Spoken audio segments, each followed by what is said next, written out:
White Knights Creative Agency. For any kind of designing, photography and animation works, please contact White Knights Creative Agency at 8939329251.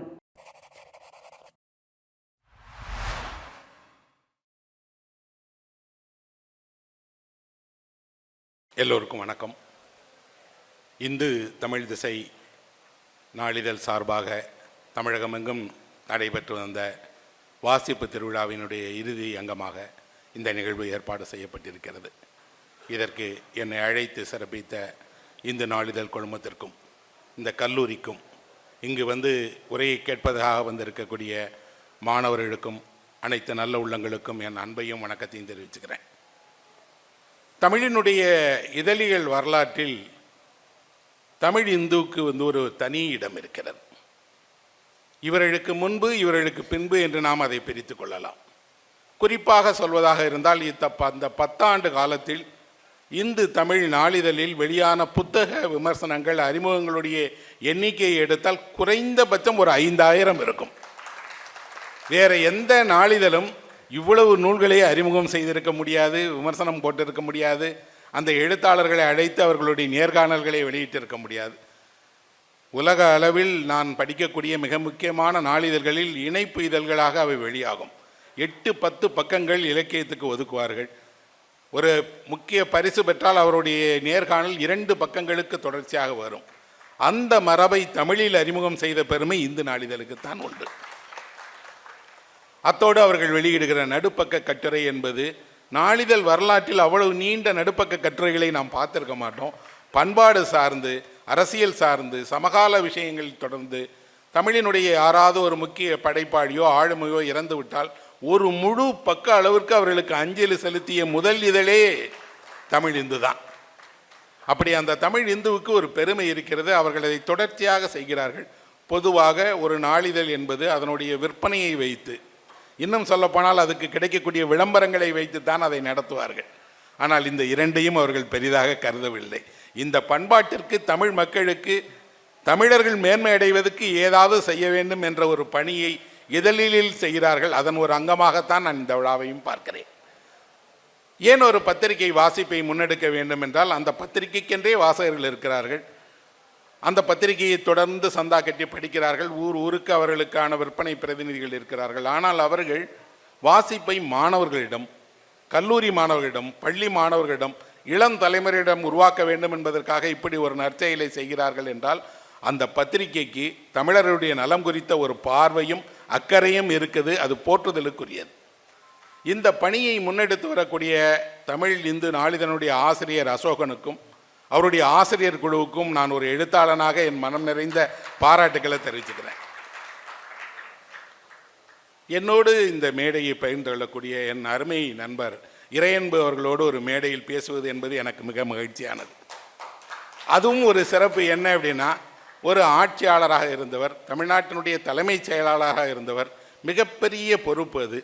அப்படிப்பட்ட IAS அதிகாரிகள் தமிழ்நாட்டில் இல்லை, India பூரா இருந்தாலும் இவருக்கு இருக்கக்கூடிய சிறப்பு என்னன்னா, இவர் 100 புத்தகங்களுக்கு மேலாக எழுதிய ஆட்சியாளர். நான் அறிந்து இந்தியாவில் எந்த IAS ஆஃபீஸரும் 100 புத்தகம் எழுதியிருப்பாங்களான்னு தெரியாது. எந்த துறைகள், தமிழ்நாட்டினுடைய பண்பாட்டில் தொடங்கி, அறிவியலில் தொடங்கி, புனைவு இலக்கியத்திலிருந்து, நாவலிலிருந்து, கவிதையிலிருந்து எல்லா துறைகள் சார்ந்தும் ஒரு ஆட்சியாளராக இருக்கக்கூடியவர், மிகப்பெரிய பொறுப்பில் இருக்கக்கூடியவர். தன்னுடைய நேரம் எவ்வளவு முக்கியம் என்று அவருக்கு தெரியும். அதை ஒதுக்கி எழுதுகிறார். இப்போது ஓய்வு பெற்ற பிறகும் அவர் மற்ற ஓய்வு பெற்றவரை போல வீட்டில் இருக்கவில்லை. ஒவ்வொரு புத்தக கண்காட்சியாக போய் ஒவ்வொரு துறை சார்ந்தும் அங்கே இருக்கக்கூடியவர்களுக்கு நல்லுரைகளை நிகழ்த்துகிறார் என்றால் அவர் ஒரு முன்மாதிரியானவர். இன்னும் சொல்லப்போனால் வாசிப்பால் ஒருவர் எவ்வளவு மேன்மையை அடைய முடியும் என்பதற்கு அவரே ஒரு உதாரணம். அவர் மட்டுமல்ல, அவருடைய தந்தை, தாய், அவர்களை அறிவேன். அவர்கள் மிகச்சிறந்த மனிதர்கள். அவர்கள் 2 மிக முக்கியமான ஆட்சியாளர்களை இந்தியாவிற்கு கொடுத்திருக்கிறார்கள். ஒன்று இவர், இன்னொன்று அவருடைய சகோதரர். இருவருமே IAS அதிகாரிகள், இருவருமே தமிழ் பற்று கொண்டவர்கள், இருவருமே நூலாசிரியர்கள், இருவருமே மிக ஆழ்ந்த புலமை கொண்டவர்கள். ஒரு நற்குடும்பம் எப்படி இருக்க வேண்டும் என்பதற்கு அவர்களுடைய தந்தை தான் ஒரு உதாரணமான ஒரு மனிதர். ஆனால் அவரிடம் இருக்கக்கூடிய அடக்கமும் பொறுப்புணர்வும், இன்னும் சொல்லப்போனால் ஒரு தேசத்தினுடைய முக்கிய பொறுப்பில் இருந்தாலும் தமிழ் மீதும் தமிழ் இலக்கியத்தின் மீதும் அவர் இருக்கக்கூடிய பற்றுதலும் போற்றுதலுக்குரியது. அவரோடு மேடையை பகிர்ந்து கொள்வது இந்த தருணம் எனக்கு மிக மகிழ்ச்சியானது. வாசிப்பு திருவிழாவை பற்றி நாம் பேசும்போதெல்லாம் ஒரு மனக்குறை நமக்கு வெளிப்படுகிறது, வாசிப்பு குறைந்து விட்டது என்று. நான் அதற்கு நேர் எதிரானவன். வாசிப்பு அதிகமாகிவிட்டது என்று பேச வந்திருக்கிறேன். காரணம் என்ன என்றால், நான் வாசித்த காலத்தில் என் 20 வயதில் என்னோடு படித்தவர்களில் 5 பேர் தான் புத்தகம் படித்தோம். இன்று அந்த எண்ணிக்கை 50ஆக உயர்ந்திருக்கிறது என்றால் வாசிப்பு பல மடங்கு பெருகியிருக்கிறது நண்பர்களே. அதையெல்லாம் விட சென்னை புத்தக கண்காட்சிக்கு போய் பாருங்கள். நான் அங்கு எல்லா நாட்களிலும் மாலை நேரம் இருப்பேன், பார்க்கிறேன். பையாக புத்தகம் வாங்கி போகிற காட்சியை இந்தியாவில் எங்குமே பார்க்க முடியாது. எந்த மாநிலத்திலும் இப்படி மக்கள் 2 கை நிறைய பை முழுவதும் புத்தகங்களோடு போகிறார்கள் என்றால், தமிழ்நாட்டில் புத்தகம் என்பது தமிழ் மக்களினுடைய மனதில் இருக்கிறது, வாங்கி குவிக்கிறார்கள். இன்னும் சொல்வதாக இருந்தால், ஒரு ஊரில் முன்பெல்லாம் புத்தகம் படிப்பது என்றால் நாளிதழ் படிப்பார்கள், வார இதழ் படிப்பார்கள். அதிகபட்சம் போனால் அவர்களால் புத்தகங்களுக்கு 100 ரூபாய் செலவிட முடியும். அதுவே பெரிய தொகை. நூலகத்துக்கு சென்று பெரிய நூல்களாக இருந்தால் எடுத்து கொஞ்சம் கொஞ்சமாக படிப்பார்கள். இன்று ஒரு புத்தகத்தினுடைய விலை தமிழ் நூலே 1000 ரூபாய்க்கு வைத்தால் கூட அதை பற்றி கவலை இல்லை என்று வாங்குவதற்கு 1000 பேர் இருக்கிறார்கள். வாசிப்பு வளர்ந்திருக்கிறது, வாசிப்பவர்கள் அதிகமாக இருக்கிறார்கள். இன்னும் அதில் ஒரு பெரிய குற்றச்சாட்டு, இளைஞர்கள் படிப்பதில்லை என்று. நான் அதற்கும் நேர் எதிரானவன். இளைஞர்கள் தான் படிக்கிறார்கள், மாணவர்கள் தான் படிக்கிறார்கள். குறிப்பாக கல்லூரி மாணவிகள் அதிகமே படிக்கிறார்கள். இந்த தலைமுறையில் வாசிப்பில் அடைந்த மிகப்பெரிய மாற்றம், பெண்கள் வாசிக்க தொடங்கியது, பெண்கள் புத்தகம் வாங்க தொடங்கியது, பெண்களின் வழியாக புத்தகம் இன்னொரு தலைமுறைக்கு அறிமுகமானது. புத்தக கண்காட்சியில் பலரும் என்னிடம் புத்தகம் வாங்கும்போது, யாருக்கு இதை வாங்குகிறாய் என்று கேட்டால் அவர் சொல்வார், என் அம்மாவுக்காக வாங்கி கொடுக்கிறேன் என்று. அம்மாவுக்கு புத்தகம் வாங்கி கொடுக்கக்கூடிய பையன் பிள்ளைகள் வந்து விட்டார்கள் என்றால் இதை விட வேற என்ன வேணும்? வளர்ந்திருக்கிறது நண்பர்களே. ஆனால் எனக்கு இருக்கக்கூடிய மனக்குறை புத்தகங்களுடைய எண்ணிக்கையை பற்றியோ விற்பனையை பற்றியோ அல்ல. குறைந்தபட்சம் வைத்துக்கொண்டால் கூட சென்னை புத்தக கண்காட்சியில் 10 கோடி ரூபாய்க்கு புத்தகம் விற்கிறார். நீங்கள் யோசித்து பாருங்கள், 10 கோடி ரூபாய்க்கு புத்தகங்கள் விற்கக்கூடிய தமிழகத்தில் நாம் வாசிப்பை பற்றி பேச வேண்டியதில்லை. எதை பேச வேண்டும் என்றால், என்ன வாசிக்கிறோம் என்பதுதான் பிரச்சனை. இதையெல்லாம் விட சென்ற தலைமுறை வாசித்த போது அந்த வாசிப்புக்கு ஒரு பலன் இருந்தது, அதை அவர்கள் வாழ்க்கையில் கடைபிடித்தார்கள். இன்று எனக்கு இருக்கக்கூடிய மனக்குறையே, இவ்வளவு வாசித்தவர்கள் மனதில் ஏன் இவ்வளவு இருட்டு? இவ்வளவு வாசித்த மனிதர்கள் ஏன் இவ்வளவு வன்முறை? இவ்வளவு வாசித்த மனிதர்கள் மனதில் ஏன் அன்பே இல்லை என்றால், இந்த வாசிப்பு என்பது மற்ற கலைகளைப் போல வெறும் துய்ப்பு தானா? வெறும் இன்பம் தானா? வெறும் அலங்கார பொருள் தானா? இந்த சொற்கள் உங்கள் மனதில் சென்று உங்களை மாற்றவில்லையா? நீங்கள் படித்த புத்தகம் உங்களுக்கு ஒரு புதிய பாதையை உருவாக்கவில்லையா? புதிய விஷயங்களை நோக்கி உங்களை கொண்டு சொல்லவில்லையா என்பதை பற்றித்தான் பேச வந்திருக்கிறேன். காரணம், ஒரு எழுத்தோ இலக்கியமோ ஏன் தேவை என்றால், எல்லா துறைகளும் இருக்கிறது. இது உங்கள் அகத்தை மாற்றக்கூடியது, உங்களுக்கு புதிய சிந்தனையை தரக்கூடியது, புதிய பார்வையை உழைக்கி உங்கள் பக்கத்தில் இருக்கக்கூடிய மனிதனும் உங்களை போன்றவன் தான் என்பதை புரிய வைக்கக்கூடியது. உங்களுடைய அகம் தூய்மையடைய தொடங்கினால் அது உங்களுடைய செயல்களில் வெளிப்படும். அதற்கு ஒரு புத்தகம் கருவியாக இருக்கிறது. நான் எந்த நாட்டிற்கு சென்றாலும் அந்த நாட்டில் இருக்கக்கூடிய நூலகங்களுக்கு செல்வேன், புத்தக கடைகளுக்கு செல்வேன். அப்போதெல்லாம் எனது மனதில் இருக்கக்கூடிய பெரிய ஆசையே, இவ்வளவு பெரிய பெரிய பெரிய புத்தக கடைகள். நான் ஜப்பானுக்கு சென்றிருந்தேன். தொழில்நுட்பத்தில் மிக மிக உச்சத்தில் இருக்கக்கூடிய ஒரு நாடு. அவர்கள்தான் இன்றைய அமெரிக்கா வரை அத்தனை பெரிய தொழிற்சாலைகளையும் நடத்துகிறார்கள். நாம் வைத்து பயன்படுத்துகிற அத்தனை தொழில் கருவிகளும் நவீன கேட்ஜெட்ஸ் எல்லாமும் அவர்கள் கொண்டு வந்தது தான். ஆனால் அந்த ஊரில் புத்தக கடை என்பது 10 மாடி கொண்டது. 10 ஃப்ளோர் புத்தக கடை. அந்த ஒவ்வொரு மாடியிலும் ஒவ்வொரு வயதுக்குரிய புத்தகங்கள் வைத்திருக்கிறார்கள். நீங்கள் முதியவராக இருந்தால் 10வது தளத்துக்கு போக வேண்டாம், அடித்தளத்திலேயே நீங்கள் படிக்கிற புத்தகம் இருக்கிறது. நீங்கள் இளைஞராக இருந்தால் உங்களுக்கு தான் 10வது தளம், நீங்கள் லிஃப்டில் மேலே போய் படிக்கலாம். ஆனால் அந்த புத்தகத்தில் எவ்வளவு புத்தகம் இருக்கும் என்று கேட்டால், 1,00,000 புத்தகங்கள் ஒரு புத்தக கடையில் இருக்கிறது. ஒரு புத்தக கடை என்பது 1,00,000 புத்தகங்களோடு 10 மாடிகள் கொண்டதாக இருக்கு. அங்கே ஜன திரள் பார்த்தால் திருவிழா கூட்டம் போல உள்ள போவதும் வருவதுமாக இருக்கிறார்கள். விலை அதிகம் புத்தகங்களுக்கு, ஆனால் வாங்கி குவிக்கிறார்கள். வீட்டில் வைப்பதுக்கு இடமில்லை, சிறிய சிறிய வீடுகள். ஆனால் வாங்கிய புத்தகத்தை படித்து முடித்த உடனே கொடை கொடுத்து விடுகிறார்கள், நூலகங்களுக்கு அளிக்கிறார்கள். நூலகத்துக்கு போனால் ஒரு தியான மண்டபம் போல இருக்கு. அதுதான் என்னையெல்லாம் பொறாமைப்பட வைக்கிறது. அப்படி ஒரு புத்தக கடை நமக்கு வேண்டாமா? இவ்வளவு பெரிய பெரிய பெரிய தமிழர்கள் எதையெல்லாம் கட்டுறாங்க. மிகப்பெரிய ஐமேக்ஸ் ஸ்கிரீன்லாம் சென்னைக்கு வந்துருச்சு. அது உலகம் முழுக்க இருக்கக்கூடிய மாபெரும் திரை அனுபவத்தை தரக்கூடியது. ஆனால் புத்தக கடை என்றாலே ஒரு சிறிய கடை, அங்கு ஒரு சின்ன வணிகம், அவர்களாலேயே அதை நடத்த முடியாத அளவுக்கான துயர நிலை. இன்னும் சொல்லப்போனால் புத்தக கடை நடத்துகிறார்கள் என்றால் பரிதாபமாக பார்க்குறாங்க. புத்தக கடையாக வச்சிருக்கிறீங்க, புத்தக கடையில் என்னங்க வருமானம் வரும் என்று. ஆனால் இன்னொரு பக்கம் என்ன நடக்கிறது, உலகம் முழுவதும் இப்படி பெரிய பெரிய பெரிய புத்தக அங்காடிகள் இருக்கிறது. தமிழ்நாட்டில் இவ்வளவு புத்தக வணிகர்கள் இருந்தாலும் ஒரு குறிப்பிட்ட வணிகர்களுடைய கடை தமிழகம் முழுவதும் எங்காவது இருக்கிறதா என்றால் இல்லவே இல்லை. செயின் ஆஃப் ஸ்டோர்னு சொல்லுவாங்க இல்லையா. தமிழகம் முழுவதும் ஒரு புத்தகம் வெளியானால் மறுநாள் காலை அந்த புத்தகம் கன்னியாகுமரியில் இருக்கக்கூடிய ஒரு புத்தக கடையில் கிடைக்குமா என்றால் கிடைக்காது. கன்னியாகுமரியில் உண்மையில் ஒருவர் புத்தகம் வாங்க விரும்பினால் அவர் இன்று இருக்கக்கூடிய ஆன்லைன் வசதியை பயன்படுத்தி 4 நாட்களுக்கு பிறகு பெறலாம். அது தெரியாவிட்டால் அவர் மாத கணக்கில் காத்திருக்க வேண்டும். இப்போ கண்காட்சி நடப்பதால் கண்காட்சியில் வாங்கி கொள்ளலாம். ஆனால் ஒரு திரைப்படம் வெளியாகிற நேரத்தில் உங்கள் வீட்டுக்கு பக்கத்தில் இருக்கக்கூடிய திரையரங்கத்தில் காலை காட்சி பார்ப்பதற்கு வசதி செய்து தந்திருக்கக்கூடிய அரசும் அமைப்புகளும் தான் ஒரு புத்தகம் படிப்பதற்கு 10 நாட்கள் காத்திருக்க வேண்டியிருக்கு.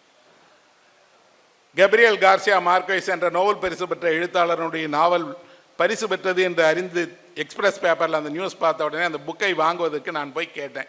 மதுரையில் யாருக்கும் தெரியல. சென்னைக்கு வந்தபோது சென்னையில் வரும், ஆனால் இன்னும் சில மாதங்கள் ஆகும் என்றார்கள். நான் அந்த ஒரு நூலை வாங்குவதற்காக இங்கே இருந்து ரயில் பிடிச்சி டெல்லிக்கு போய் டெல்லியில் இருக்கக்கூடிய புக் வாங்குகிற கடையை தேடி அவர்களிடம் இந்த புத்தகம் வேணும்னா அவர் வந்தது வித்துருச்சு, வெயிட் பண்ணுங்கிறாங்க. யாரையும் தெரியாது, எனக்கு ஹிந்தி தெரியாது.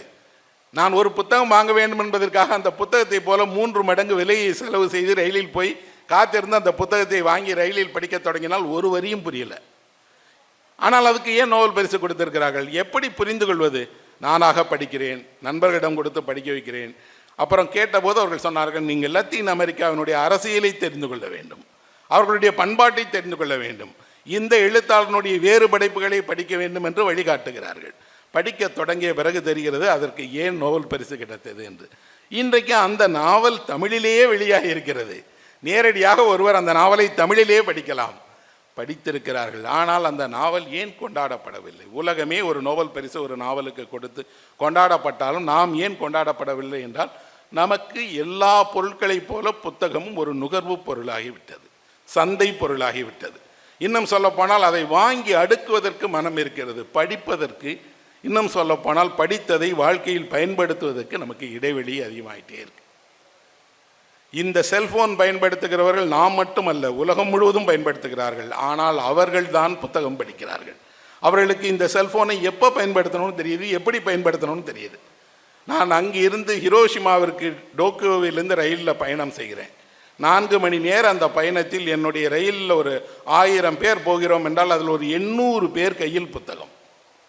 ஒரு நூலகமே அப்படி கடந்து ஒரு ரயிலில் போயிட்டு இருக்க மாதிரி இருக்கு. எல்லாரும் படிச்சுக்கிட்டே இருக்கிறாங்க. அவரவர் ரயில் நிலையம் வந்தோடனே புத்தகத்தை மூடி வச்சுட்டு இறங்கி போயிடறாங்க.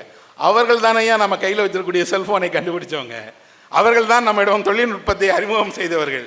அவர்களுக்கு தெரிகிறது செல்ஃபோனுக்கு எவ்வளோ இடம் கொடுக்கணும், புத்தகத்துக்கு எந்த இடம் கொடுக்கணும் அப்படின்னு.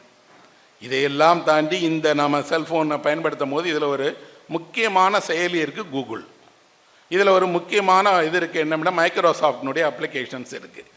அந்த மைக்ரோசாஃப்ட்ஸினுடைய உரிமையாளராக இருக்கக்கூடிய பில் கேட்ஸ் ஒவ்வொரு ஆண்டும் படிக்கிறார். படித்ததில் தான் படித்த மிகச்சிறந்த புத்தகங்கள் எது என்று பட்டியலிடுகிறார். யார்? வேலையே இல்லாமல் இருக்கக்கூடிய நாம சொல்கிறோம் படிக்க நேரமே இல்லைங்கன்னு. அவ்வளவு பணிகள் செய்து கொண்டு இருக்கக்கூடிய பில் கேட்ஸ் தேடி தேடி படிப்பதோடு தான் இந்த ஆண்டில் என்ன படித்தேன் என்று சிறந்த நூல்களை வரிசைப்படுத்துகிறார். ஒவ்வொரு ஆண்டும் அவர் வரிசைப்படுத்திய நூல்களுடைய பட்டியல் வெளியாகிறது. நான் உட்பட பலரும் தேடி அதை படித்து என்ன படித்திருக்கிறார் என்று தெரியும். அவர் வியப்பூட்டுகிற வகையில் படிக்கிறார். கல்வி சார்ந்து படிக்கிறார், அறிவியல் சார்ந்து படிக்கிறார், இலக்கியம் படிக்கிறார், கவிதை படிக்கிறார், வரலாறு படிக்கிறார், எதிர்கால உலகம் எப்படி இருக்கும் என்பதற்கான எண்ணங்களை உருவாக்குகிற எல்லா நூல்களையும் படிக்கிறார். அப்படி என்றால் படிப்பதற்கு நேரம் இல்லை என்பது ஒரு பொய். படிப்பதற்கு விருப்பமில்லை என்பதற்கு தான் நாம் நேரம் இல்லைன்னு சொல்கிறோம். சரி, விருப்பம் இருந்து நேரமும் இருந்தால் உங்களுக்கு அதில் கவனம் இல்லை என்ற ஒரு அர்த்தம். நீங்கள் அதை கவனமாக படிக்க மறுக்கிறீர்கள். காரணம் என்ன அப்படின்னா, ஒரு சமுதாயத்தில் இலக்கியம், எழுத்து, படிப்புக்கு என்ன இடம் இருக்கிறது? நான் ஒரு கல்லூரிக்கு சென்றேன், இது போல மாணவர் மத்தியில் உரையாற்றினேன். உரையாற்றி முடிந்தவுடனே ஒரு மாணவி எழுந்து கேட்டார், இவ்வளவு படித்திருக்கிறீர்கள், இவ்வளவு விருது வாங்கியிருக்கிறீர்கள், இவ்வளவு நூல்களை எழுதியிருக்கிறீர்கள், மகிழ்ச்சி. ஆனால் உங்கள் கூட்டத்திற்கு கேட்பதற்கு நாங்கள் 50 பேர் தான் வந்திருக்கிறோம். நேற்று ஒரு திரைப்பட நட்சத்திரம் வந்தார், 2000 பேர் வந்தார்கள். நாங்கள் அவராக முயற்சிப்போமா உங்களாக முயற்சிப்போமோ நீங்களே சொல்லுங்கள் என்றார்.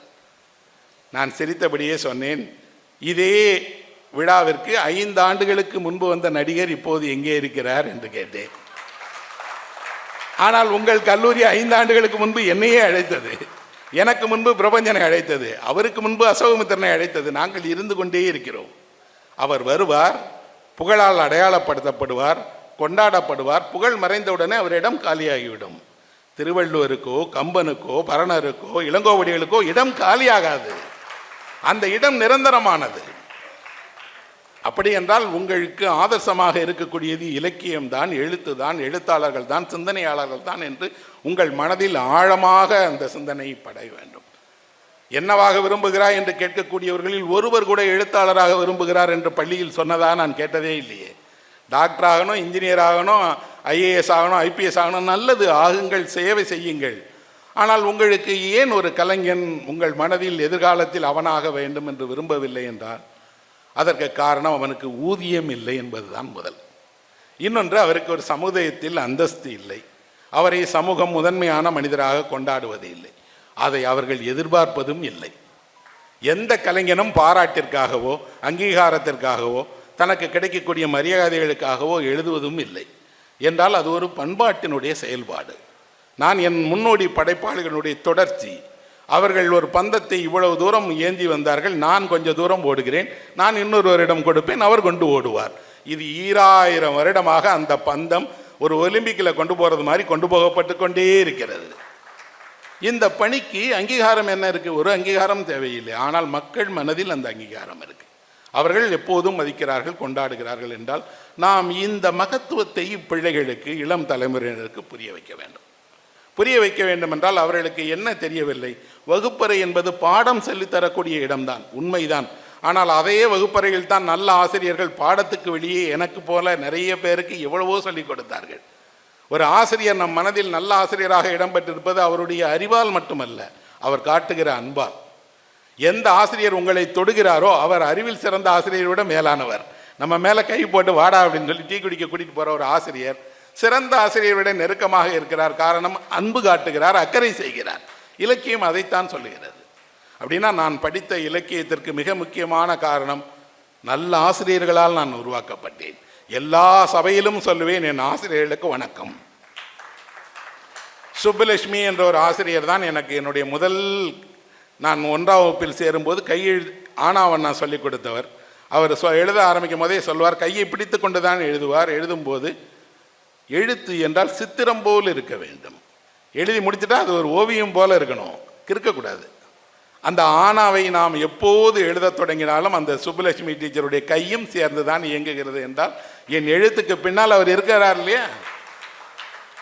ஒன்று, நல்ல ஆசிரியர்களால் நாம் வழிநடத்தப்பட்டோம். இன்னொன்று, ஒருவருக்கு இலக்கியமோ எழுத்தோ புத்தகங்களோ எங்கே அறிமுகமாக வேண்டும் என்றால் வீட்டில் தான் அறிமுகமாக வேண்டும்.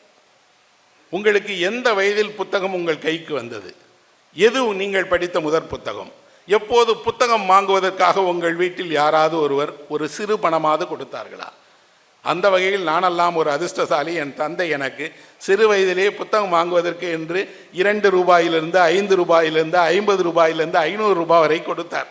எனக்கல்ல, எல்லோருக்கும் கொடுத்தார். உங்கள் செலவில் சினிமாவுக்கு செல்வது போல, இனிப்புகள் வாங்கிக் கொள்வது போல புத்தகம் வாங்கிக் கொள்வதும் உங்கள் அடிப்படை செலவுதான் என்று உணர்ந்த தந்தை இருந்ததால் நாங்கள்லாம் உருவானோம். வாசிப்பு அங்கே தான் தொடங்க வேண்டும் என்பர்களே, அங்கே தான் இடைவெளி இருக்கிறது. நாம் பொறுப்பை பள்ளி வசம் விட்டு விட்டோம். கொண்டு போய் ஸ்கூலில் குழந்தைங்களை விட்டால் வேலை முடிஞ்சு போயிடுச்சு. திரும்பி மாலை வந்து விட்டால் ஹோம்ஒர்க், அதோட வேலை முடிஞ்சு போயிடுச்சு. அவர்களை நாம் கவனிப்பதில்லை, நாம் அக்கறை காட்டுவதில்லை. என் வீட்டில் அந்த பழக்கம் இருந்தது. அவர்கள் தேவாரம் திருவாசகம் பாடாவிட்டால் காலை உணவு கிடையாது என்றார்கள். கம்பராமாயணம் படிக்காவிட்டால் உனக்கு நாள் சாப்பாடே கிடையாது என்றார்கள். அப்படி என்றால் இலக்கியம் படிப்பது என்பதே அடிப்படையான ஒரு பழக்கமாக குடும்பம் அறிமுகப்படுத்தியது. ஆசிரியர்கள் அறிமுகப்படுத்தினார்கள், நல்ல நண்பர்கள் வந்தார்கள். நிறைய படிக்க படிக்க படிக்க தெரிந்தது நாம் எவ்வளவு தெரிந்து கொள்ள வேண்டியிருக்கிறது என்று. இந்த நகரத்தில் நாம் இங்கே இருக்கிறோம். இந்த இடம் 50 ஆண்டுகளுக்கு முன்பு 100 ஆண்டுகளுக்கு முன்பு என்னவாக இருந்தது? யார் இருந்தார்? யார் இதன் உரிமையாளர்? இங்கே எப்படி இந்த கல்லூரிகள் வந்தது? எதுவும் தெரியாது. இன்னும் சொல்ல போனால் நமக்கு நம் தாத்தாவினுடைய காலகட்டத்தில் எந்த பேருந்து ஓடியது, எந்த சாலை இருந்தது, அந்த சாலையில் என்னென்ன கடைகள் இருந்தது தெரியாது. நீங்கள் கொஞ்சம் இலக்கியம் படித்தால் உங்கள் தாத்தாவை தெரியும் இல்லையா, உங்கள் தாத்தாவினுடைய காலகட்டத்தையும் தெரிந்து கொள்ளலாம். உங்கள் தாத்தா காலகட்டத்தில் இதே சென்னை நகரில் ஒரு எழுத்தாளர் இருந்தார். அவர் பெயர் புதுமை பித்தன் என்று. அற்ப ஆயுளிலே மறைந்து போய்விட்ட மகத்தான தமிழ் படைப்பாளி அவர். நிறைய தமிழ் கதைகளை எழுதியிருக்கிறார். வாழ்வதற்காக இந்த நகரத்துக்கு வந்தவர்கள். பெரும்பான்மையான கலைஞர்கள் ஏதேதோ ஊர்களில் பிறந்து எழுதி பிழைத்து விடலாம், பாடி பிழைத்து விடலாம், கலையை நம்பி வாழலாம் என்று இந்த சென்னைக்கு வந்தவர்கள். நானே ஒரு கட்டுரையில் எழுதினேன், எக்மோர் ரயில் நிலையத்தினுடைய படிக்கட்டுகளைப் போல ஒரு பயமுறுத்தக்கூடியவை வேறு இல்லை. இங்கு காலடி வைத்து ஜெயித்தவர்கள் குறைவு, தோற்றவர்கள் அதிகம். ஆனால் தோற்ற எவரும் திரும்பி போகவே இல்லை. இந்த நகரம் தோற்றவர்களுக்கும் இடம் தரும், அங்கீகாரம் தரும், அவர்களுக்கு உரியதை அளிக்கும். 5 விழுக்காடு வென்றவர்கள் இருந்தால் அந்த 5 விழுக்காடு வென்றவர்கள் 1000 ஆண்டுகள் வாழ்வதற்கான வெற்றியாளர்களாக வாழ்ந்திருக்கிறாங்க. அதில் ஒருவர் தான் புதுமை பித்தன். அவர் ஒரு கதை எழுதியிருக்கிறார், பொய்க்குதிரை என்ற ஒரு கதை. சாதாரண 2-3 பக்க கதை, எளிமையான ஒரு கதை. ஆனால் அதை எப்போது படித்தாலும் மனதில் இப்படியெல்லாம் ஒரு எழுத்தால் மனிதர்களால் சாதிக்க முடியுமா என்று வியப்பு மேலிடுகிறது. காரணம் என்ன? இந்த கதை இப்படி தொடங்குகிறது, இன்றைக்கு சம்பளம் போடவில்லை அப்படின்னு சொன்ன மறுநிமிடமே நமக்கு தெரிஞ்சிருச்சு சம்பளம் வாங்கி பிழைக்கிற ஒருத்தர் நம்ம ஆளு. யாரோ ஒருவர், நீங்கள் இன்றைக்கு எந்த நிறுவனத்தில் வேலை பார்த்தாலும் சம்பள தினத்தன்று சம்பளம் போடவில்லைன்னா என்ன நினைக்கிறீங்க? வருத்தமாக இருக்கும், கேட்க முடியாது, நாளைக்கு கொடுத்துருவாங்க. இன்று சம்பளம் போடவில்லை என்ற அந்த வரிக்கு கீழே நான் கோடு போட்டேன். நிரந்தரமாக தமிழ்நாட்டில் இருக்கக்கூடிய வரி. பலருக்கும் அது இன்று சம்பளம் கிடைக்குமா தெரியாது. அந்த வரிக்கு கீழாக அவர் சொல்கிறார், இன்றைக்கு சம்பளம் போடவில்லை, வீடு திரும்பணும். அவர் பெயர் விஸ்வம். அவர் வீடு திரும்புவதற்கு முன்பு யோசிக்கிறார், மனைவி காத்திருப்பார், கடன்காரர்கள் காத்திருப்பார்கள். இன்றைக்கு இந்த சம்பளம் வாங்கினால்தான் இதையெல்லாம் செய்ய வேண்டும் என்று நினைத்திருந்தோம். அதெல்லாம் தாண்டி சம்பளம் வாங்கினால் கொஞ்சம் இனிப்பு வாங்கலாம், வீட்டுக்கு கொடுக்கலாம், மனைவியோடு கொஞ்சம் மகிழ்ச்சியாக இருக்கலாம் என்றெல்லாம் ஒரு திட்டம் இருந்தோம். சம்பளம் இல்லை என்ற ஒரு வார்த்தை எல்லாத்தையும் இல்லாமக்கிடுச்சு. இவருக்கு கையில் இருப்பது கொஞ்சம் காசு. அதை அவர் ட்ராமில் செலவு பண்ணி, இந்த ஊரில் ட்ராம் ஓடுனது, அதெல்லாம் இந்த தலைமுறைக்கு தெரியாது. ட்ராம் இந்த நகரத்தின் குறுக்காக ஓடியது. அந்த ட்ராமில் போய் வீட்டில் இறங்கிக்கலாம். திருவல்லிக்கேணியில் குடியிருக்கிறார், அதுக்கு காசு வச்சிருக்கார். அவருக்கு தோன்றுகிறது, கையில் காசு இல்லாத இந்த நிலையில் ட்ராமில் போகிற காசை மிச்சம் பிடிச்சோன்னு வைங்க, நடந்து போயிட்டா அதில் ஏதாவது செய்யலாமே என்று நடந்தே வீட்டிற்கு வருகிறார். வருகிற வழியில் ஒரு அம்மா பூ விற்கிறார். அவர் கேட்குறாங்க, அந்த அம்மா சொல்கிறாங்க, நல்ல முல்லைப்பூ இருக்குது சார், வாங்கிட்டு போய் கொடுங்களேன் அப்படின்னு. இவருக்கு வெறுங்கையோடு மனைவியை பார்த்து சம்பளம் இல்லை என்று சொல்வதற்கு பதிலாக ஏதாவது ஒன்றை கொடுத்து சந்தோஷப்படுத்தலாமே என்று தன்னுடைய ட்ராமிற்கான கட்டணமாக வைத்திருந்த 6 அணாவை கொடுத்து பூ வாங்குறார். வீட்டுக்கு எடுத்துகிட்டு போகிறார். மனைவி கதவை தட்டுகிறார். மனைவி கதவை திறக்கிறார். முதல் வார்த்தையாக சொல்லிடுறார், இன்றைக்கி சம்பளம் போடலை. அந்த அம்மா முகத்திலே தெரிகிறது ஏமாற்றம். ஆனால் உனக்கு ஒரு பரிசு கொண்டு வந்திருக்கேன்னு முல்லைப்பூ கொடுக்குறாங்க. அந்த அம்மா வாங்கிட்டு, பரவாயில்ல ஏதாவது ஒன்று கிடைக்கிது இல்லையா அப்படின்னா சூடிக்கிறாங்க. சூடிட்டு சொல்கிறாங்க, உங்கள் நண்பர் இன்றைக்கி அவங்க வீட்டில் கொலு வச்சுருக்காருன்னு கூப்பிட்றாங்க, வாங்க போவோம் அப்படின்னு. காசு இல்லாத நேரத்தில் ஒரு நண்பன் வீட்டில் கூப்பிட்டா போகலாமா அப்படின்னு கேட்குறாரு. போகலாம். அவர்கள் வீட்டுக்கு போவது என்பது ஒரு மன மாறுதலாக இருக்கும்.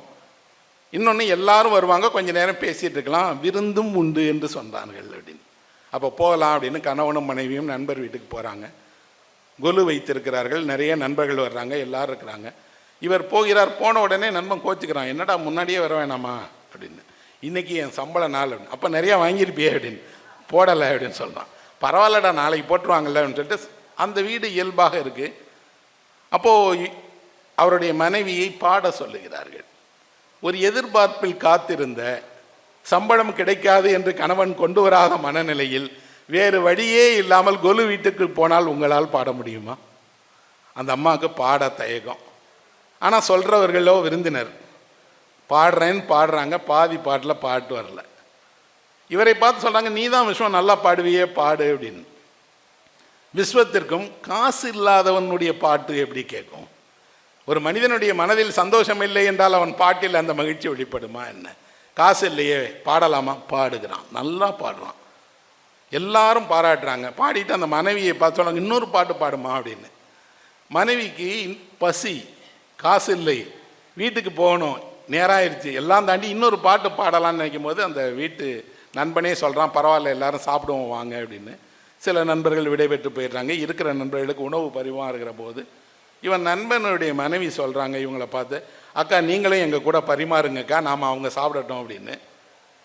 இந்த விஸ்வமும் அவனுடைய நண்பனும் இன்னும் 2 நண்பர்களும் உட்கார்ந்துருக்காங்க, இலை போடுறாங்க. இந்த விஸ்வத்தினுடைய மனைவி கையிலேயே நெய், பக்கத்தில் ஒரு அம்மா சாப்பாடு போட்டே போகிறாங்க, பருப்பு ஊற்றுறாங்க, நெய் ஊற்றுங்கும் போது எல்லாருக்கும் நெய் ஊற்றும் போது இந்த விஸ்வத்தினுடைய மனைவி கணவன் முன்னாடி வந்து நின்று, அது அடுத்தவர் வீட்டு நெய், அதை தாராளமாக ஊற்றணுமா அளந்து ஊற்றணுமான்னு பார்க்குறாங்க. இதை கவனித்த பக்கத்து இலைக்காரன் கேலியாக சொல்கிறான், அடுத்தவன் வீட்டு நெய்யை அள்ளி ஊற்றின பொண்டாட்டியே அப்படின்னு சொல்கிறான். இந்த அம்மா கை வரமாட்டேங்குது. அப்போ அந்த அம்மா இவரை பார்க்கிறார், இவர் தலை குனிஞ்சிருக்கிறார். 2 துளிகள் விட்டால் போதும் அப்படின்னு நினைக்கிறது. 2 சொட்டு நெய் போதும். அந்த 2 சொட்டு நெய் விழுகும்போது 1 சொட்டு அந்த பெண்ணினுடைய கண்ணீரும் விழுகிறது நண்பர்களே.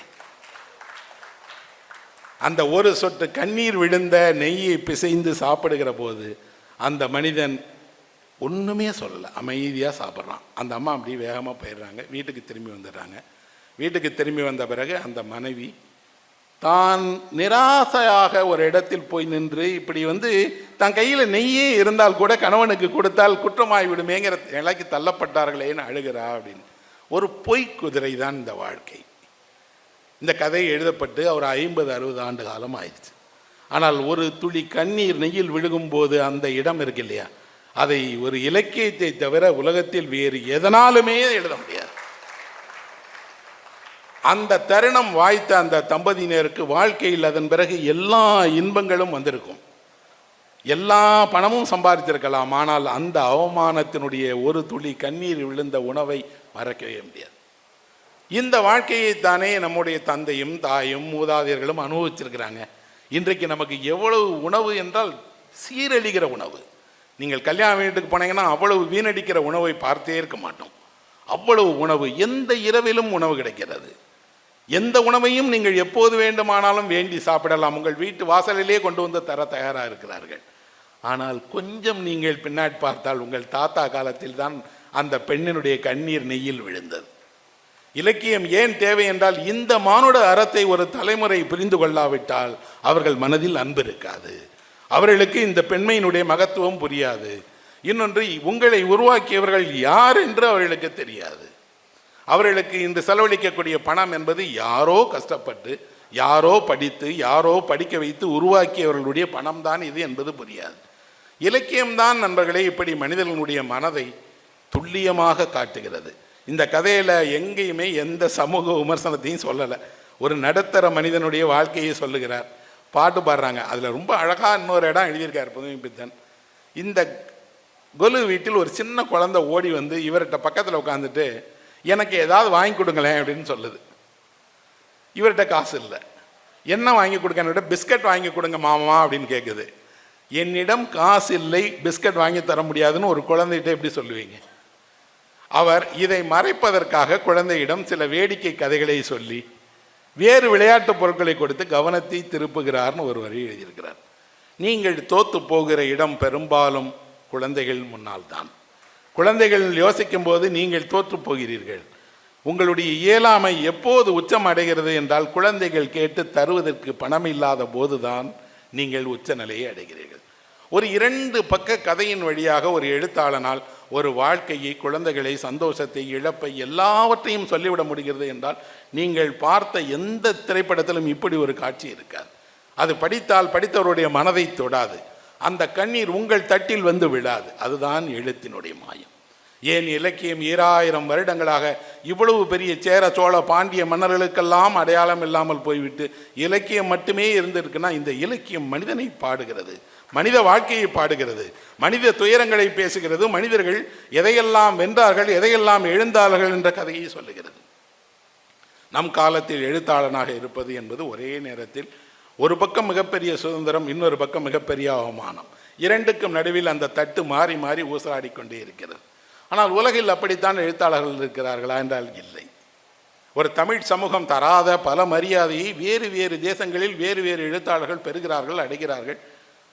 நான் அமெரிக்கா சென்றிருந்த போது அங்கே என்னிடம் கேட்டார்கள், நீங்கள் எவ்வளவு நூல்களை எழுதியிருக்கிறீர்கள் என்று. மோர் தேன் 100 என்று சொன்னேன். 100க்கு மேற்பட்ட நூல்களை நீங்கள் எழுதியிருந்தால் நீங்கள் பெரும் கோடீஸ்வரராக அல்லவா இருக்க வேண்டும். எங்கள் ஊரில் 8 புத்தகம் எழுதினாலே அவருக்கு 50 கோடி ரூபாய் மதிப்பில் சொத்து இருக்குமே என்றார்.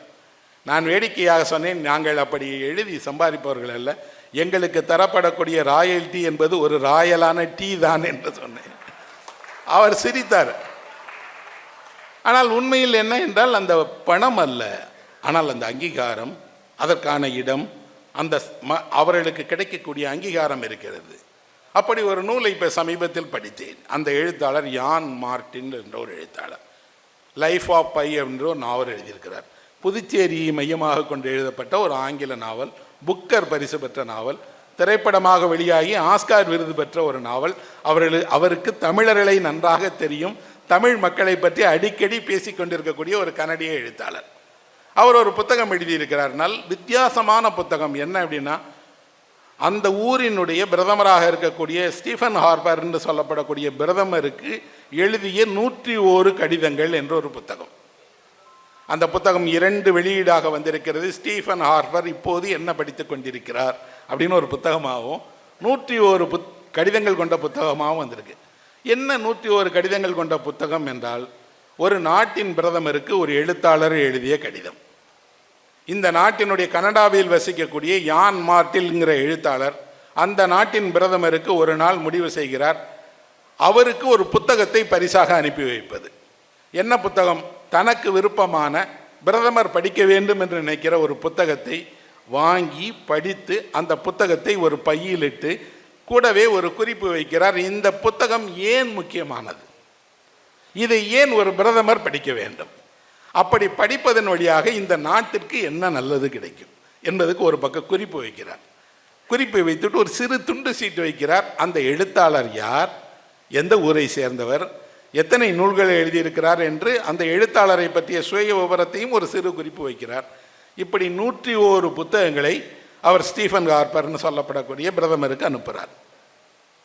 முதல் நூலாக அவர் அனுப்பியிருப்பது டால்ஸ்டாயினுடைய இவான் இலியட்ஸ் அப்படிங்கிற நூல்.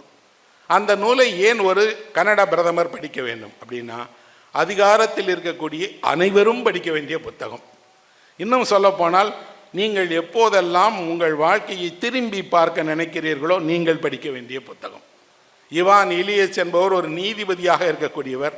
உயர்ந்த பதவி, உயர்ந்த அங்கீகாரம், நல்ல மனைவி, பிள்ளைகள், வாழ்க்கையில் பெற வேண்டிய எல்லா சுகங்களையும் பெற்றுவிட்டார். ஆனால் இப்போது அவர் நோயுற்று இருக்கிறார். நோயுற்ற நேரத்தில் அவரை கவனித்துக் கொள்வதற்கு யாரும் இல்லை.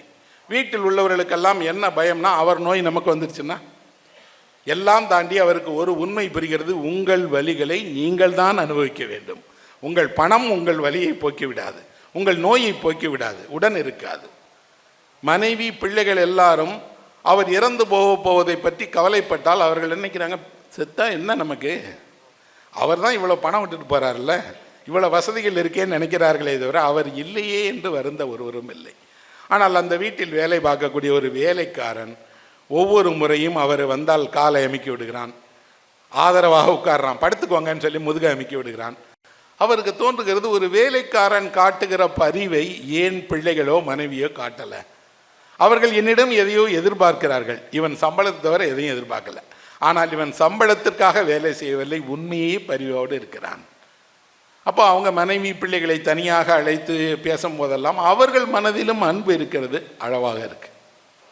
யார் உங்கள் மீது அளவில்லாத அன்பு காட்டுகிறார்கள் என்பதை உங்களுடைய நோயும் உங்கள் முதுமையும் உங்களுக்கு காட்டிவிடும், புரிய வைத்துவிடும். இவர்கள் பக்கத்தில் இருந்தால் நல்லது, இவர்கள் பக்கத்தில் நாம் இல்லாவிட்டால் நமக்கு நல்லது என்று உங்களுக்கு புரிய வைத்துவிடும். இதை சொல்லுகிற புத்தகத்தை ஒரு பிரதமருக்கு அனுப்பி ஒரு எழுத்தாளன் சொல்லுகிறான், நீங்கள் அதிகாரத்தில் இருக்கும்போது உங்களுக்கு பக்கத்தில் இப்படியானவர்கள் இருக்கிறார்களா என்று பாருங்கள். அவர்கள் உங்கள் நலன் நாட வேண்டும், தேசத்தின் நலனும் நாட வேண்டும்.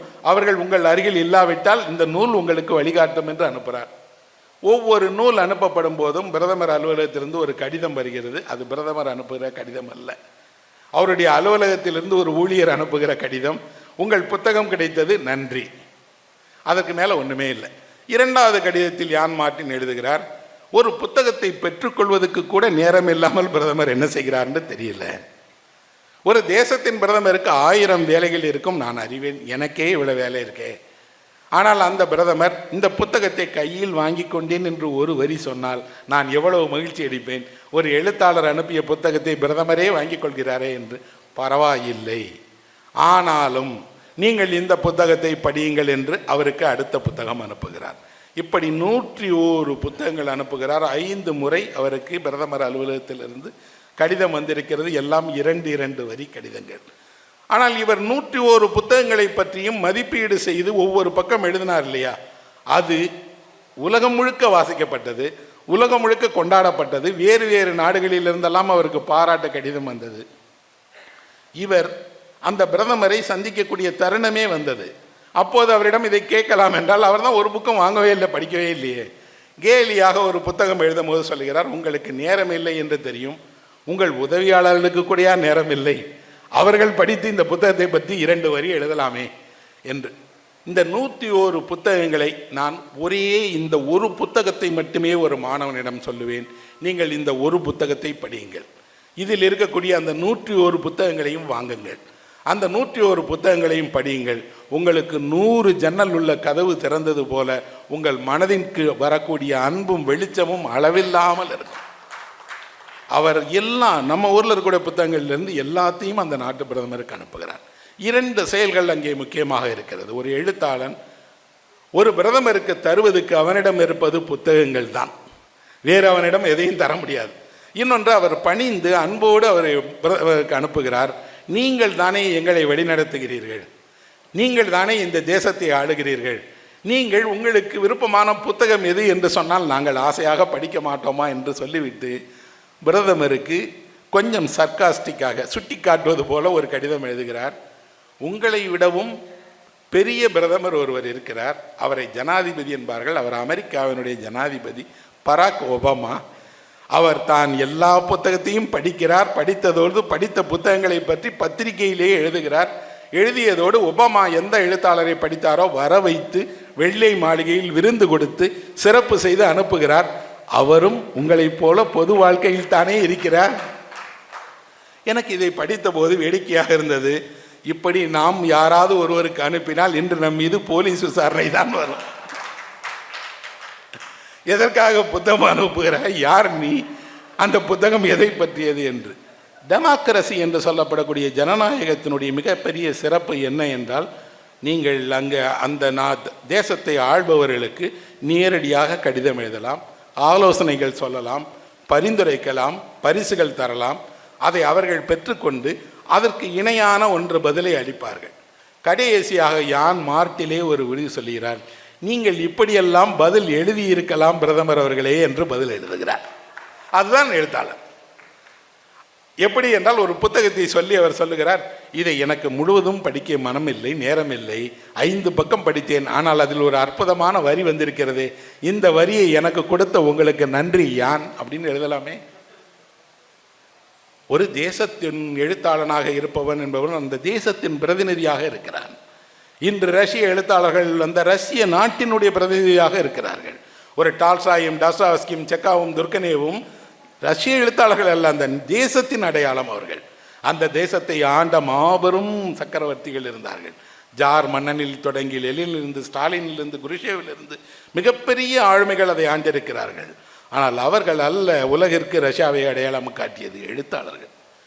அப்படி என்றால் இந்தியாவில் தமிழ்நாட்டில் ஏராளமான எழுத்தாளர்கள் இருக்கார்கள், மிகச்சிறந்த படைப்பாளிகள் இருக்கார்கள். அவர்கள் தொடர்ந்து வாசிக்கப்பட்டு கொண்டே இருக்கிறார்கள். ஆனால் அந்த வாசிக்கப்பட்டது மனதில் ஒரு விதையாக விழுந்து அது உங்களுக்குள் ஒரு மாற்றத்தை உருவாக்க முடியுமா என்றால் முடியும். நடந்திருக்கிறது, நடந்துகிட்டே இருக்கு, நாளையும் நடக்கும். ஒரு சிறு நிகழ்வை சொல்லி என் உரையை நிறைவு செய்கிறேன். ஒரு அம்மா, அவங்க புத்தகம் படிப்பதில் ஆர்வமானவங்க. சின்ன கிராமத்தில், திருநெல்வேலி பக்கத்தில் கூடிய ஒரு சின்ன கிராமத்தில் அந்த ஊரில் இருக்கக்கூடிய நூலகத்துக்கு போய் புத்தகம் எடுத்துகிட்டு வந்து புத்தகம் படிக்கிற பழக்கம் உள்ளவங்க. நேரம் கிடைக்கும் போதெல்லாம் படிப்பாங்க. அந்த அம்மாவுடைய கணவர் இறந்துட்டார். மகள் மட்டும் பெங்களூரில் வேலை பார்க்குறாங்க. மகள் வந்து சாஃப்ட்வேரில் வேலை பார்க்குறார், மருமகனும் வேலை செய்கிறார். மகளிடமிருந்து ஒரு அழைப்பு வருகிறது, அம்மா நான் வந்து பிரசவத்திற்காக ஊருக்கு வர முடியாது, நீ இங்கே வந்து கூட இருந்தேன்னா பெங்களூர்லேயே நாம் பிரசவம் பார்த்து கொள்ளலாம் என்று. மகளினுடைய பிரசவத்திற்காக இந்த அம்மா முறையாக பெங்களூருக்கு போகிறாங்க, கூட இருக்கிறாங்க. அப்போவும் மகள் வந்து வீட்டில் இருந்தபடியே வேலை பார்க்குறாங்க. மகளுக்கு தேவையான பணிவிடைகள் செய்துட்டு மிச்ச நேரம் அந்த அம்மா புக்கு படிச்சுட்டே இருப்பாங்க. ஒவ்வொரு முறை இவர்கள் கீழே இறங்கி வரும்போதும் இந்த மகளுடைய கணவர், அவர் மருமகன் ஒரு கார் வாங்கியிருக்கார். கார் வந்து ஒரு கவர் போட்டு முடியே இருக்கும், தூசி அடையாமல் வாரத்துக்கு ஒருக்கா எடுத்து துடைப்பாங்க, அவ்வளோதான். இந்த அம்மா கேட்கும், இந்த காரை ஏமா சும்மா வச்சுருக்கீங்கன்னு. ஓட்டுறதுக்கு நேரம் இல்லைம்மா, அவர் ஆஃபீஸ் வண்டியை கூட்டிகிட்டு போயிடும், நாங்கள் வெளியில் போகிறதுக்கு இப்போ சந்தர்ப்பம் இல்லை, அதனால் சும்மாவே இருக்குன்னு. ஒரு நாள் இந்த அம்மா கேட்குறாங்க, அந்த காரை நான் ஓட்டட்டுமா அப்படின்னு. அம்மா உனக்கு விஷயம் தெரியுமா, காரை நீ எப்படிமா ஓட்டுவ அப்படின்னு. இல்லை சொன்னாங்க, நான் கீழே போய் கழுவி விடும் போது பக்கத்தில் இருந்தவர் சொன்னார் நீங்களாம் படிச்சுக்கலாம் அப்படின்னு. நான் போய் கார் ஓட்டுற இடத்துல படிக்கலாமாவா அப்படின்னு. எப்படிம்மா படிப்பேன்னு கேட்டால், ஒரு புத்தகம் பேரை சொல்லி அந்த புத்தகத்தில் வரக்கூடிய ஒரு பெண் இப்படி கார் ஓட்ட படித்தால, என்னை சேர்த்து விட சொல்லுமா மருமகன்கிட்ட. நான் சேர்றேன்னு மருமகன் திட்டுறான், உங்கள் அம்மா கார் ஓட்டி எங்கேயாவது ஆக்சிடென்ட் பண்ணுன்னா யார் பொறுப்பு? ஆனால் இந்த அம்மா தானாக போய் விசாரித்து, தானாக ஒரு ஓட்டுநர் பயிற்சி பள்ளிக்கு சென்று தானே கட்டணம் செலுத்தி தானே பயில தொடங்குகிறார். ஒரு நாள் காலை 5 மணிக்கு அம்மா எழுந்து கிளம்பி போகிறத மக பார்க்குறேன். அம்மா எங்கே போகிறேன்னா டிரைவிங் கிளாஸ் அப்படின்னு. உனக்கு என்ன வயசு தெரியுமா, நீ நம்ம ஊரில் ஒரு சைக்கிள் கூட ஓட்டினது கிடையாது, பரவாயில்லம்மா ஆசையாக இருக்குல்ல ஓட்டி பார்க்குறேன் அப்படின்னு. அந்த அம்மா போகிறாங்க, டிரைவிங் கற்றுக்கிறாங்க. கூச்சம் தயக்கம் முடியலை. ஆனால் 2 வாரங்களில் அந்த அம்மா தைரியமாக ஓட்ட ஆரம்பிச்சிடுறாங்க. ஓட்ட ஆரம்பித்த பிறகு அந்த பயிற்சி கொடுக்கக்கூடிய இளைஞன் சொல்கிறான், நீங்கள் தான் என் ஸ்டூடெண்ட்லேயே பெஸ்ட்டு, பயமே இல்லாமல் வண்டி ஓட்டுறீங்க, ஓட்டுங்க அப்படிங்கிறான். 2 மாதங்களில் அந்த கார் ஓட்டுவதுக்கு அந்த அம்மா அனாவசியமாக கற்றுட்டாங்க. ஆனாலும் வீட்டில் இருக்கக்கூடிய மகள் காரை ஓட்ட பயம். மகள் ஏதாவது சொல்லிட்டா. ஒரு நாள் மகளிடம் கேட்குறா, உன் காரை கொடு, நீங்களே வாங்க, பக்கத்தில் இருக்கக்கூடிய கடை வரைக்கும் போவோம். மகளும் மருமகனும் உங்கள் அம்மா எப்படி தான் கார் ஓட்டுறாங்க பார்ப்போன்னு ஏறுறாங்க. அனாவசியமாக போகிறாங்க, கரெக்டாக சிக்னல் நிற்கிறாங்க, அழகாக டேர்ன் எடுக்கிறாங்க. டிராஃபிக்குள்ளே அவங்க ஓட்டுறதை பார்த்து அவன் சொல்கிறான், நானே இந்த ஊரில் இப்படி வண்டி ஓட்ட மாட்டேன், உங்கள் அம்மா ஓட்டுறாங்களே. திரும்பி வந்துட்டாங்க. வந்துட்டு உங்கள் அம்மாவை நம்பி இனிமேல் எங்கே வேணாலும் போகலாம், உங்கள் அம்மா கூடயே நீ இனிமேல் ஹாஸ்பிட்டலுக்கு போ, வெளியில் போய்ட்டு வானோடனே அம்மாவும் மகளுமாக அந்த காரில் பெங்களூருக்குள்ளாடியே பயணம் பண்ணுறாங்க, சுற்றுறாங்க, எல்லாம் பண்ணுறாங்க. ஒரு நாள் அந்த அம்மா கேட்குறா, என் வாழ்க்கையில் எனக்கு இருக்கக்கூடிய பெரிய ஆசை இந்த கார் எடுத்துகிட்டு நான் ஊருக்கு போகணுமான்னு சொல்கிறாங்க. எதுக்குமான்னு கேட்டால், என்னை எல்லாரும் ஊரில் என்ன நினச்சிக்கிட்டு இருந்தாங்கன்னா, பயந்த பொம்பளை பாவம் வீட்டில் தனியாக வாழுதுன்னு. இந்த காரில் நான் ஊருக்கு போனேன்னா என்னை யாருன்னு தெரியும் அப்படின்னு. எப்படிம்மா உனக்கு இந்த தைரியம் வந்துச்சுன்னு அந்த அம்மாவுக்கு பட்டாங்க. அந்த அம்மா சொன்னாங்க, புஸ்தகம் கொடுத்த தைரியம் இந்த அம்மா.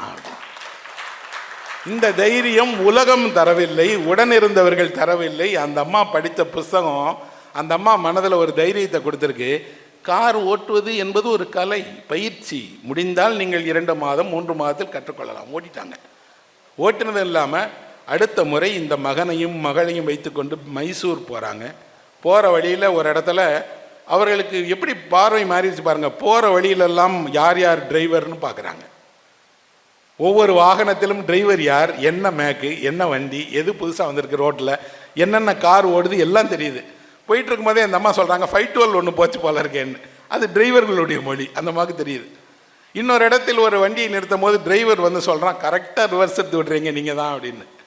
அப்போ இந்த அம்மாவிற்கு அந்த உலகம் பிடிபடுகிறது, புதிய வாழ்க்கை தொடங்குகிறது, புதிய சிறகும் தொடங்குகிறது. அவருடைய மகள் எனக்கு இதை கடிதமாக எழுதி, நீங்கள் ஒரு கதையாக எழுதுங்கள், என் அம்மாவினுடைய வாழ்க்கை எங்களுக்கு தெரிந்த கதையாக இருக்கக்கூடாது, உலகம் அறிந்த கதையாக இருக்க வேணும்னாங்க. நான் இதை ஒரு சிறுகதையாகவே எழுதினேன். என் கற்பனை அதில் குறைவுதான், ஆனால் அது ஒரு வாழ்க்கையில் இருந்து கிடைத்த ஒரு அமுது. ஆனால் அந்த வாழ்க்கையில் இந்த அமுது எங்கே கிடைத்தது என்றால், யாரோ ஒருவர் புத்தகத்தின் வழியாக அவருக்கு கொடுத்துட்டாங்க. புத்தகம் என்ன செய்யும் என்றால், எந்த வயதிலும் உங்களுக்கு இந்த சிறகை தரும். எந்த வயதிலும் உங்களை இப்படி அனாவசியமாக ஒரு நெடுஞ்சாலையில் அழகாக கார் ஓட்டி புதிய வாழ்க்கையை தொடங்க வைக்கும். இன்னொன்று, அது கார் அல்ல, வாகனம் அல்ல, உங்களுக்கு ஒரு நம்பிக்கை, புதிய வாழ்க்கை தொடங்கி இருக்கிறது நண்பர்களே. புத்தகம் அதை தரும் என்பதில் உறுதியாக இருக்கிறேன். இந்த தருணத்திற்கு நன்றி தெரிவித்து விடைபெறுகிறேன்.